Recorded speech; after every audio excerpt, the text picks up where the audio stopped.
Hello, everybody. Today we have a special guest from Texas, United States of America, Clint Wagoner here with us. How you doing? Hello. Good. Thanks for having me. How did you get into this music production and finally into the mastering stage? And who are the clients that you usually work with? I've been in music for quite a long time.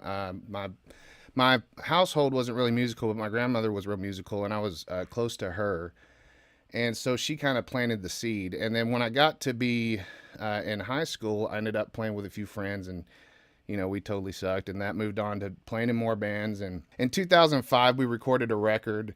One of the bands I was playing in, and it was pretty good. We thought we were going to go somewhere, and we got it back from the studio, and I was not very pleased with, I guess, the final product. The mix was okay, but it just kind of sounded thin and weak. So I had no idea what mastering was or mixing really. I was just a musician, so I decided to take a crack at it, and I put the WAV file we got back from the studio into Reason, and just kind of played with EQ and compression a little bit, and didn't know what I was doing. Just tried to make it work with the ears, and ended up with a product that we all liked as a band, and we ended up making that the final master. And through that process, I was introduced a little bit more into the sound side of making music. I didn't think much about doing any production as for a living, but I ended up getting married and having a kid. And when I had my first child, I had to stay home. I was the at home dad, So I did a lot of electronic music production because I couldn't really leave, and I could be there and I could do it from the house.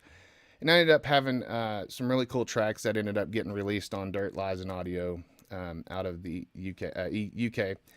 And through that process, I had a lot of producers hit me up asking me how they could get their tracks sounding as big as I was, and the types of techniques for the post processing. So I started helping people out for free, and then it started becoming a little bit more than I wanted to do for free. So I started charging a little bit of money, and from there it just kind of grew. Which would be the few ones? I mean, maybe let's make it only three people because I know there's a lot of you working. So who are the main three that you're really proud of what you did, and you were very satisfied with the final product that came out of your productions? Absolutely. So one of my favorite clients ever, his name is Brad Nyght, and he's a killer producer. He is one of the nicest guys you'll also meet, funny, and he has worked with some really big artists. And through him, I got to work on projects from Welshley Arms, Missio, Medic, and these are bands that at the time I didn't really, they weren't doing anything so much as they are now. And it was pretty awesome to watch these guys grow and get to be a part of their trajectory. My biggest known client has been Killer Mike with the South Park crew, and that was a Nomad gig. We got a phone call one day. I picked up the phone and had no idea who it was. It was just a random call, and it was an agent, and he's like, "Hey, I've got a client coming in through Dallas tonight. He's kind of all over the place. Really, he's a rapper. You may have heard of him, Killer Mike. I was like, yeah, definitely heard of Killer Mike. Cool. What are we doing? And he's like, well, we got this thing that we got to do for some TV show. And I was like, okay, great. Turns out it was Comedy Central. So I was just like, wow, very cool. And it was not only Comedy Central, it was their biggest show, South Park.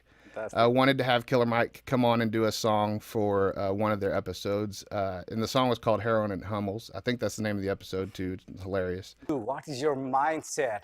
How did you actually make it through all the noise and everything all the way to get, clients like Brad Nyght and ultimately, Comedy Central and South Park show? How did you do that? Well, I think the key factor in all of it is being open and meeting new people. You can be good at what you do all you want. If you just sit in a little room all day and do it, and you never want to go out and get some FaceTime with people or reach out and speak with people that are doing the same things you are, the chances of any type of job really landing in your lap that's going to be worthwhile is very slim.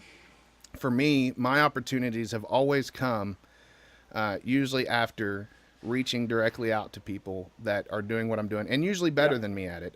My goal is to always try to surround myself with people that are really kicking butt, and typically what happens is I do that. I integrate myself with them in some form or fashion, whether it's coming and hanging out with them at the studio or maybe possibly doing some work with them. But through that and maintaining those relationships, occasionally stuff just falls into your lap. It's just a matter of meeting as many people as you can, doing good work, and making sure that you are somebody that people can trust. I think that's the key part. When you're somebody that people can trust, they will then tell other Yeah, people about what you do. you said that the trust is very important. In the industry, as the music industry, when the distrust is really strong, how can you, stay positive and actually, trust people up front before you probably even really meet them and do work together? What's your mindset about this?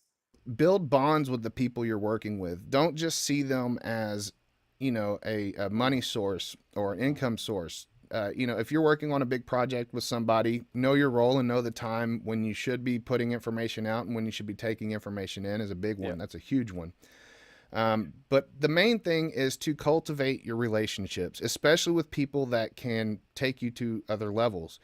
I think I see a lot of people around me that do what I do, that think that their skill alone is going to get them where they need to go. And unfortunately, that's half the battle. You've got half the battle down. And the next part, the next phase should be definitely networking and growing your network of people and professionals in your industry, even if they're competitors. Because I don't know how many times I've had, competitors farm things out to me and vice versa. What would be, one really critical advice that you would give to any audio engineer that's trying? It doesn't matter if it's young or old, just, having a battle, the battle every day, trying to get through the month. What would be your one core advice that you would give to these guys so they can, move forward? Never stop learning. There's always new things that come out. There's always new tools, plugins, software, theory, genres, styles, everything. Never get comfortable and get complacent. Always be looking for the newest thing. Look for new technology and figure out a way to implement that into your workflow. That is probably one of the biggest ones aside from networking, in my opinion. If you get complacent and you decide that, yeah, I'm good, I'm a master at what I do, that's when you'll probably start seeing that bank account start dropping. Yeah. So What do you think about our headphones? How do they integrate it into your workflow? What are, the situations where you rely on them to help you out when you're mixing, mastering, or whatever you do? I fell in love with these things as soon as I got them.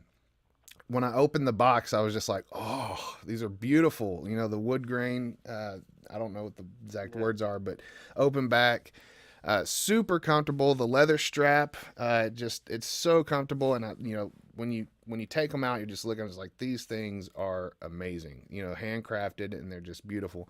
And that was the first thing that I was just like, wow, blown away by. But then I plugged them in and I started listening to what they are putting into my ears. And immediately, the first thing I noticed is a huge, warm, open, big sound stage. It does not feel, or does not, it doesn't feel like I'm wearing headphones either. I can work for hours without any problems. But the sound, it makes you feel like you are there in the room. That's the best way I know how to put it. It's not like you're listening through headphones. It feels like the band is completely encompassing you, and it's just saturating you with awesome vibes. Super warm but flat, not too big on the low end, perfect on the high. To me, I think that for mixing, these things are amazing. I do a lot of mastering check on them.